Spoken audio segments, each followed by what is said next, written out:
In our Health Watch report, Local 3's Connie Fellman shows us the first ever human trachea transplant.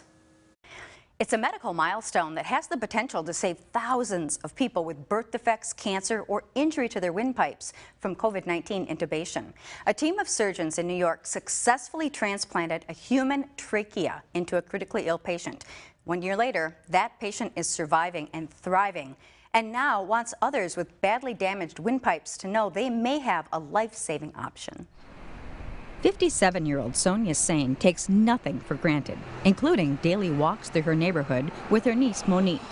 Sain had a severe asthma attack in 2014 and had to have several emergency intubations to save her life. They kept removing it to see if I can breathe on my own, and apparently them doing that, they damaged the trach.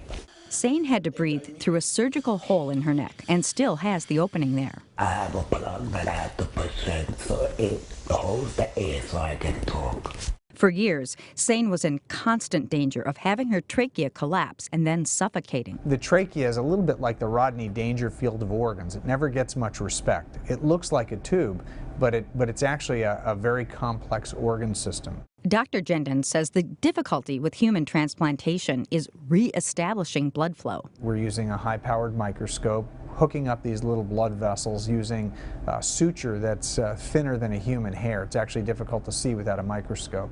Sain knew there were serious risks involved with transplantation, but she also knew she was running out of time. I didn't know what would happen, and I told my aunt all I want is 5 minutes to be able to take that air in normally.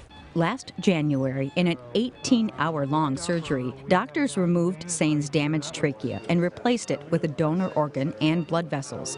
Sain is still recovering, but can play with her grandchildren and stroll with her niece. She wants her survival story to inspire others. I want people to see that just because there's a setback in your life, that it stops. You still can get up and do whatever you want, but it'll get there. Sonia Sain also wants to continue to get stronger so she can return to her job as a social worker. Sain has had no complications or signs of organ rejection, and doctors continue to monitor her closely. Doctors hope in the future to be able to close the hole in her neck, which would allow her to do one activity she says she has missed over the past 7 years. She really wants to go to the beach and go swimming. And that's your Health Watch. I'm Connie Fellman, Local 3 News.